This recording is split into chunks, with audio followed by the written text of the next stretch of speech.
यहाँ हम अगर देखें तो स्थिर में स्थिर रुका हुआ, वैद्युत मतलब आवेश से है। मतलब हम यहाँ रुके हुए आवेशों का प्रभाव अध्ययन करने जा रहे हैं। अब सबसे पहला क्वेश्चन ये आता है कि आवेश है क्या। एक्चुअली में पदार्थ या अखिल ब्रह्मांड अगर देखा जाए, ये बहुत छोटे छोटे कणों से मिलकर बना है। इन कणों को जनरली हम द्रव्यमान कण कहते हैं। इन द्रव्यमान कणों के मध्य आकर्षण और प्रतिकर्षण दोनों पाया जाता है। अब आप ही सोचो, कक्षा 11 में तो आपको सिर्फ यही बताया गया कि दो छोटे द्रव्यमान कणों के मध्य एक आकर्षण का बल होता है, जबकि जब हम इस ब्रह्मांड के छोटे से छोटे कण को अध्ययन करने जाते हैं तो आकर्षण एवं प्रतिकर्षण का बल दोनों पाया जाता है। तो इसका मतलब है कि इन छोटे कणों के पास सिर्फ द्रव्यमान न होकर के कोई और भी गुण है। ये मूलभूत गुण आवेश कहलाता है। यानी हम ऐसे कह सकते हैं कि जो छोटे छोटे द्रव्यमान कण हैं उन पे आवेश हो सकता है और ये आवेश आकर्षण या प्रतिकर्षण बल उत्पन्न करता है। आवेश दो प्रकार का होता है, धन आवेश एवं ऋण आवेश। जैसे जब आप परमाणु की संरचना का अध्ययन करते हैं तो आप देखते हैं कि जो नाभिक है वो प्रोटॉनों और न्यूट्रॉनों से मिलकर बना है, और जो बहुत सारी चारों ओर कक्षाएं हैं उनको जब आप इलेक्ट्रॉनों से भर देते हैं तो आप देखते हैं कि जो उनकी स्थायित्व या स्थायी संरचना की बात है, तो जितने टोटल प्रोटॉन होते हैं उतने ही विभिन्न प्रकार के कक्षाओं में टोटल नंबर ऑफ इलेक्ट्रॉन भी होते हैं। ऐसा करने से वो जो अणु या परमाणु है वो पूरी तरीके से उदासीन हो जाता है। तो प्रोटॉन जो होते हैं वो धन आवेशित कण होते हैं, इलेक्ट्रॉन जो होते हैं वो ऋण आवेशित कण होते हैं, और जो न्यूट्रॉन है वो पूर्णतः वैद्युत उदासीन होते हैं। तो यहाँ हमें इन आवेशों के बारे में पढ़ना है। तो आवेश क्या है?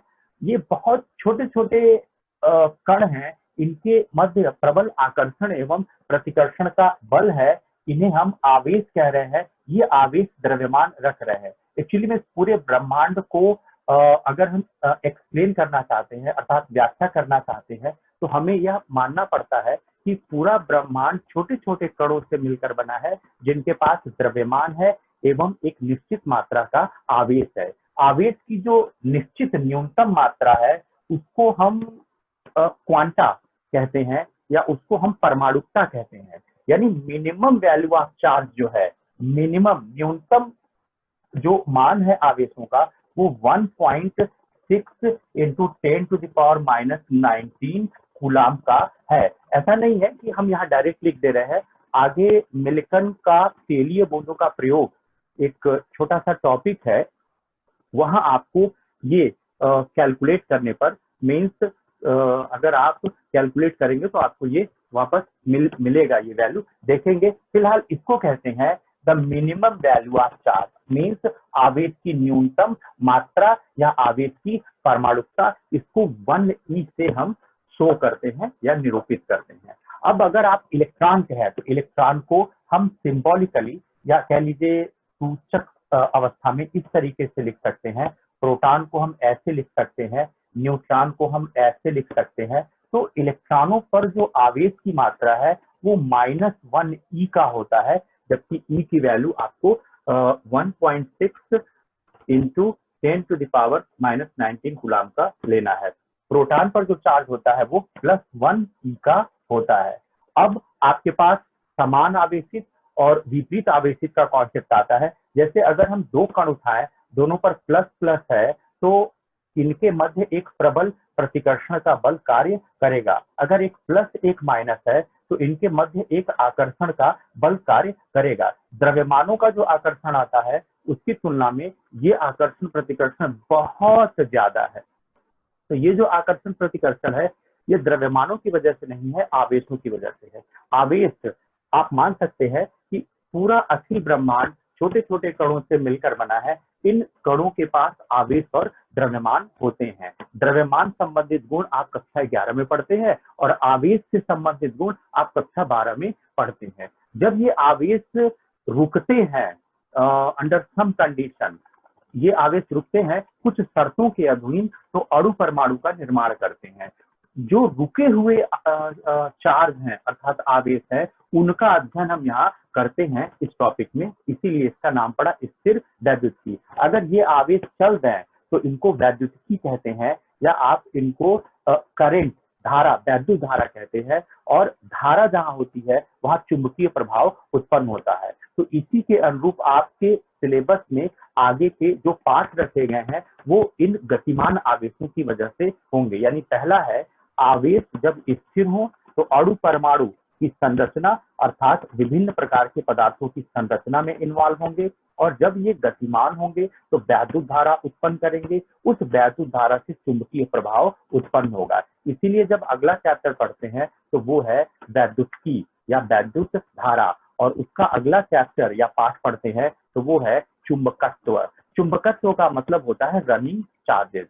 रनिंग मीन्स दौड़ना, चार्जेस मीन्स आवेश, यानी कि अगर आवेश गतिमान है तो उनसे धारा एवं चुंबकीय प्रभाव उत्पन्न होगा। तो आ जाइए हम स्थिर वैद्युतिकी में ये देख लेते हैं कि अगर हम इन आवेशों के सारे गुण धर्म जान लें कि ये कितने मान से आकर्षित होंगे, कितने मान से प्रतिकर्षित होंगे, किस नियम के अनुरूप ये चलेंगे, तो हम बहुत आसानी से पदार्थ की संरचना, हो सकता है हम एक पदार्थ को दूसरे पदार्थ में बदलना भी सीख लें। जैसे आप जितने भी पदार्थ पीरियोडिक टेबल में पढ़ते हैं, आवर्त सारणी में मेंडलिस की आप आवर्त सारणी पढ़ते हैं, उसमें लोहा, सोना, चांदी, तांबा, जिंक, ये सारी चीजें देखते हैं। ये गॉड गिफ्टेड है, ईश्वर द्वारा प्रदत्त है, ये आप लैब में नहीं बनाते। तो अगर हम इनके नाभिकीय संरचना का अध्ययन करें तो देखते हैं कि सभी के नाभिक में निश्चित मात्रा में न्यूट्रॉन एवं प्रोटॉन होते हैं। अगर हम न्यूट्रॉन और प्रोटॉन को एडजस्ट करना सीख लें, उनको संकलित करना सीख लें, तो हम विभिन्न प्रकार के पदार्थों का निर्माण सीख लेंगे। लेकिन हमें ये अच्छी तरीके से पता है कि जो आवर्त सारणी के तत्व हैं, मीन्स एलिमेंट है, वो कभी भी हम लैब में एडजस्ट नहीं कर पाएंगे। तो ऐसा क्या है कि ईश्वर द्वारा प्रदत्त विभिन्न प्रकार के धातु अधातु तो हैं, लेकिन जब हम उतने ही न्यूट्रॉनों, प्रोटॉनों और इलेक्ट्रॉनों को इकट्ठा करके उन्हें लैब में समायोजित करने का प्रयास करते हैं तो हम विभिन्न प्रकार के तत्वों को या धातुओं अधातुओं को लैब में नहीं बना सकते। तो आखिर हमें जानना पड़ेगा कि ये आवेश कैसे रहते हैं, किस नियम के अनुरूप रहते हैं और किस प्रकार या कितना बल इनके बीच कार्य करता है, उसी को हम यहाँ स्थिर वैद्युतिकी में आके अध्ययन करते हैं। तो यहाँ आपको ये बता रहे हैं कि किसी भी पदार्थ को अगर आप देखें तो बहुत छोटे छोटे कण से मिलकर बना है। उन कणों को हम द्रव्यमान और आवेश दो गुण दे रहे हैं। अब हमें आवेश के बारे में पढ़ना है। तो हमने कहा आवेश दो प्रकार का होता है, धन आवेश एवं ऋण आवेश। धन आवेश एवं ऋण आवेश।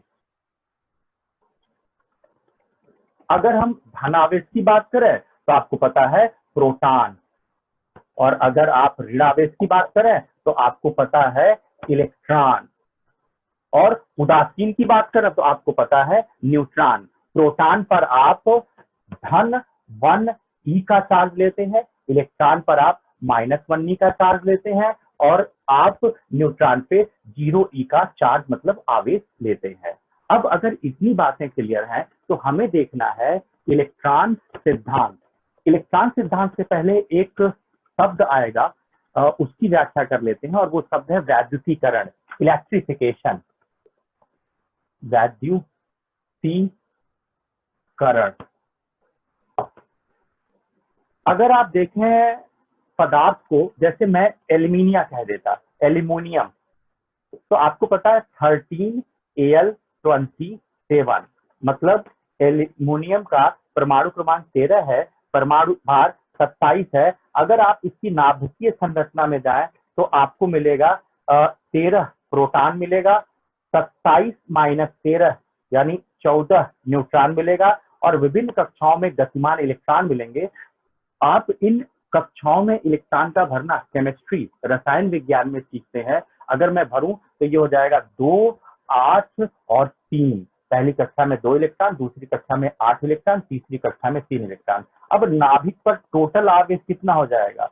न्यूट्रॉनों का तो कुल आवेश 0 होता है और एक प्रोटॉन पर +1 ई का आवेश होता है, तो यहाँ 13 प्रोटॉनों पर हो जाएगा +13 ई का आवेश, और सारे इलेक्ट्रॉनों को जोड़ेंगे तो इन पर हो जाएगा -13 ई का आवेश। अगर आप टोटल आवेश देखेंगे अणु और परमाणु पर, तो टोटल आवेश कितना आएगा? टोटल आवेश आएगा 0। इसको बोलते हैं उदासीन। यानी जो अणु, परमाणु या एलिमेंट अर्थात पदार्थ होते हैं, उन पर नेट आवेश की मात्रा 0 होती है, अर्थात ये वैद्युत उदासीन होते हैं। किसी भी वजह से अगर नंबर ऑफ इलेक्ट्रॉन चेंज हो जाए, हम नंबर ऑफ प्रोटॉन्स क्यों नहीं कह रहे, हम नंबर ऑफ न्यूट्रॉन्स क्यों नहीं कह रहे? क्योंकि हम आज तक कभी नाभिकीय संरचना चेंज नहीं कर पाए। हम नाभिक को तोड़ सकते हैं, तोड़ने पर आप पढ़ेंगे या आपने 9th में रेडियो एक्टिविटी पढ़ी होगी, देखा होगा भारी नाभिक टूटते हैं तो हल्के छोटे नाभिक बनते हैं और इस प्रक्रिया में अपार ऊर्जा मुक्ति होती है। इसी से आप परमाणु बम, हाइड्रोजन बम ये सब बनाते हैं। सौर्य ऊर्जा का कारण भी आपको पता है, यही नाभिकीय विखंडन और नाभिकीय संलयन है। इसको आप नियंत्रित करते हैं तो इसका इस्तेमाल बिजली बनाने में कर सकते हैं, अनियंत्रित करते हैं तो यही अणु बम और परमाणु बम के नाम से जाना जाता है। तो बड़ी सीधी सी बात है, हम वैद्युतीकरण के बारे में आपको बता रहे थे कि कोई भी अणु या परमाणु सामान्यतः अगर आप देखें तो आपको वैद्युत उदासीन मिलेगा, अर्थात नेट आवेश जो मिलेगा वो 0 होगा। किसी वजह से अगर नंबर ऑफ इलेक्ट्रॉन घट या बढ़ जाए तो इस अणु या परमाणु पर एक आवेश उत्पन्न हो जाएगा, इसे हम वैद्युतीकरण कहते हैं। मैं ये कह रहा हूं कि मैं नाभिक में नंबर ऑफ प्रोटॉन नहीं चेंज कर सकता। अगर हम नाभिक के नंबर ऑफ प्रोटॉन को चेंज कर सकते तो हम बहुत आसानी से एक पदार्थ का दूसरे पदार्थ में कन्वर्जन अर्थात स्थानांतरण कर पाते। हम कभी भी एक पदार्थ को दूसरे पदार्थ में नहीं बदल पाए हैं। इसका मतलब है कि अगर किसी पदार्थ पर नेट आवेश आने वाला है तो उसकी वजह है इलेक्ट्रॉन। इसको बोलते हैं इलेक्ट्रॉन सिद्धांत। इलेक्ट्रॉन सिद्धांत ये कहता है कि किसी वजह से इलेक्ट्रॉन अगर बढ़ते हैं तो बॉडी को ऋण आवेश देते हैं, और अगर किसी वजह से इलेक्ट्रॉन घटते हैं तो बॉडी को, बॉडी मतलब निकाय मतलब पदार्थ को हम धन आवेशित कहते हैं। आप इसको दूसरे तरीके से समझ सकते हैं।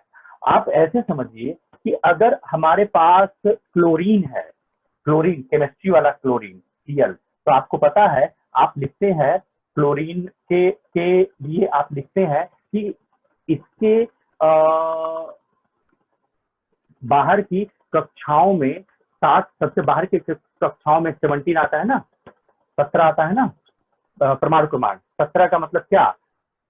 2 8 7, 2 8 7, मतलब अगर इसकी बाहरी कक्षा को देखें तो उसमें 7 इलेक्ट्रॉन है, और आपको पता है कि अष्टक नियम के अनुसार ये 8 18 32 54 अगर पूरा कर लेता तो ये एक स्थायी संरचना में कन्वर्ट हो जाता, जिसको आप नोबेल गैस संरचना कहते हैं। और अब यह कोई भी केमिकल रिएक्शन नहीं करता, रासायनिक अभिक्रिया नहीं करता। तो यहाँ 2 8 7 एक इलेक्ट्रॉन ये रिसीव करेगा ताकि अष्टक पूरा हो जाए। एक इलेक्ट्रॉन रिसीव करेगा तो एक इलेक्ट्रॉन का आवेश आ जाएगा। इसको बोलते हैं ऋण आवेशित निकाय। मतलब अगर कोई निकाय, अणु या परमाणु या पदार्थ इलेक्ट्रॉन ग्रहण करना शुरू करे, 1 electron, 2 electron, 3 electron, 4 electron, 5 electron, n electron, तो 1 इलेक्ट्रॉन आने से 4 या आवेश होगा -1e, 2 आने से -2e, 3 आने से -3e,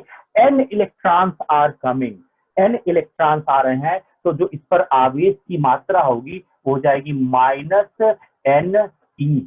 माइनस का मतलब इलेक्ट्रॉनों की अधिकता से है, n का मतलब टोटल नंबर ऑफ इलेक्ट्रॉन अर्थात कुल कितने इलेक्ट्रॉन बढ़े हैं, और e पर इलेक्ट्रॉनों का आवेश है जिसका मान या परिमाण 1.6 × 10⁻19 कूलम का होता है। दूसरा, अगर इलेक्ट्रॉन ट्रांसफर हो जाए, जैसे आप 11Na की बात कर लीजिए, ये सोडियम है, ये कितना हो जाएगा 2 8 1, इसके पहली कक्षा में 2 इलेक्ट्रॉन, दूसरी कक्षा में 8 इलेक्ट्रॉन, तीसरी कक्षा में 1 इलेक्ट्रॉन। तो अगर अष्टक नियम देखें तो इसे एक इलेक्ट्रॉन या तो 7 इलेक्ट्रॉन ग्रहण कर ले और या तो 1 इलेक्ट्रॉन छोड़ दे। इसके लिए 1 इलेक्ट्रॉन त्यागना ज्यादा आसान है, त्याग देगा और ये अपने पास के इनर्ट निष्क्रिय गैस के संरचना को प्राप्त कर लेगा, तो इसे हम Na+ नाम दे सकेंगे। यानी जब किसी निकाय से, निकाय का मतलब हमें अणु परमाणु या पदार्थ से है या तत्वों से है, जो कि पीरियोडिक टेबल के एलिमेंट के रूप में आप जानते हैं। तो जब कोई निकाय इलेक्ट्रॉन त्यागता है तो उसे धन आवेशित कहते हैं। मीन्स अगर कोई अणु परमाणु या तत्व है, उसने 1 इलेक्ट्रॉन हटा लिया तो 1 प्रोटॉन का चार्ज इसके ऊपर बच जाएगा। अगर 2 इलेक्ट्रॉन हटा लिया, 3 इलेक्ट्रॉन हटा लिया, n इलेक्ट्रॉन हटा लिया तो उसके ऊपर धन चार्ज बढ़ता जाएगा, क्योंकि जितने प्रोटॉन थे उतने ही इलेक्ट्रॉन थे। जितने इलेक्ट्रॉन हटते जाएंगे उतने प्रोटॉन का आवेश कैंसिल नहीं हो पाएगा, निरस्त नहीं हो पाएगा। अतः जो पदार्थ है वो धन आवेशित होता जाएगा। इस अवस्था में हम कहते हैं Q + Ne, where E is called आवेशों की परमाणुकता और N कहते हैं इलेक्ट्रॉनों की अधिकता या कमी। अगर प्लस है तो मतलब इलेक्ट्रॉन कम हो गए हैं, इसीलिए धनात्मक कह रहे हैं। माइनस है मतलब इलेक्ट्रॉन अधिक हो गए हैं। इसका मतलब है अणु परमाणु या पदार्थ के धन आवेशित होने अथवा ऋण आवेशित होने में सिर्फ और सिर्फ इलेक्ट्रॉन ही उत्तरदायी है। इलेक्ट्रॉन घटते बढ़ते रहते हैं, ऐसा इसलिए ताकि वो स्थायी संरचना प्राप्त कर सकें, नोबल स्ट्रक्चर गैस की संरचना प्राप्त कर सकें। इस प्रक्रिया में इलेक्ट्रॉनों का जो मोमेंट होता है, इलेक्ट्रॉनों का जो स्थानांतरण होता है, इस प्रक्रिया में इन पर या तो धनावेश आता है या ऋणावेश आता है। इसका मतलब है किसी निकाय पर जो टोटल धन आवेश या ऋण आवेश हो सकता है वो इलेक्ट्रॉनों की कमी या अधिकता की वजह से होता है। वैसे ईश्वर द्वारा प्रदत्त जितने भी पदार्थ हैं, अगर उनकी स्थायी संरचना में जाया जाए तो हम देखेंगे वो वैद्युततः उदासीन होंगी। जैसे मैं कह देता आपसे कि कार्बन के बारे में बताइए, तो आप कहते हैं 6C12, मतलब कार्बन के नाभिक में 6 प्रोटॉन होते हैं और 12 - 6 न्यूट्रॉन होते हैं और डिफरेंट मीन्स विभिन्न कक्षाओं में इलेक्ट्रॉनों का वितरण अगर करें तो 6 प्रोटॉन है तो 6 इलेक्ट्रॉन होने चाहिए। वितरण के अनुसार 2 इलेक्ट्रॉन पहली कक्षा में, 4 इलेक्ट्रॉन दूसरी कक्षा में। अगर इन पर नेट आवेश देखने जाए तो 6 प्रोटॉन + 6 न्यूट्रॉन, न्यूट्रॉन पर तो कोई आवेश नहीं है, 6 प्रोटॉनों का चार्ज हो जाएगा +6E और 6 इलेक्ट्रॉनों का चार्ज हो जाएगा -6E। तो यह वैद्युततः उदासीन हुआ। अगर मैं कहता सारे इलेक्ट्रॉनों को डिटैच कर लिया जाए, अर्थात सारे इलेक्ट्रॉन निकाल लिए जाए, तो बताइए नाभिक पर कितना आवेश उत्पन्न होगा। तो नाभिक में तो 6 प्रोटॉन है, तो 6 प्रोटॉनों का आवेश आएगा। 6 हो जाएगा नंबर में, प्रोटॉन मतलब धन हो जाएगा, पर प्रोटॉन पर चार्ज ही होता है। अगर आप इसको थोड़ा आगे बढ़ाएं तो +6 ये हो जाएगा 1.6 × 10⁻⁻19 कूलाम, मीन 1696 प्लस 9.6 × 10⁻⁻19 कूलाम। मतलब जो कार्बन का नाभिक है उसके नाभिक पे 9.6 × 10⁻⁻19 कूलाम का आवेश है। अब अगर ये अपने ही जैसे धन आवेश को फेस करेगा तो प्रतिकर्षण फील करेगा, और अगर ऋण आवेश फेस कर रहा है तो उस स्थिति में ये आकर्षण का बल पाएगा। तो हमने ये जाना कि हम स्थिर वैद्युतिकी का अध्ययन क्यों करने जा रहे हैं। दूसरा हमने ये जाना कि कोई भी पदार्थ जो प्रकृति में है वो वैद्युततः उदासीन होता है, लेकिन किसी वजह से अगर नंबर ऑफ इलेक्ट्रॉन मीन्स इलेक्ट्रॉनों का मान घटने या बढ़ने लग जाए तो उस स्थिति में हम निकाय को धन आवेशित या ऋण आवेशित निकाय कहते हैं, और इस सिद्धांत का नाम रखते हैं इलेक्ट्रॉन सिद्धांत, जिसके द्वारा हम किसी पदार्थ के वैद्युतीकरण की व्याख्या कर सकते हैं। जब आप पहले चैप्टर को पढ़ने के लिए कोई भी किताब उठाएंगे, फिजिक्स की मैं बात कर रहा हूं, तो आप देखेंगे उसमें बोला है कि एक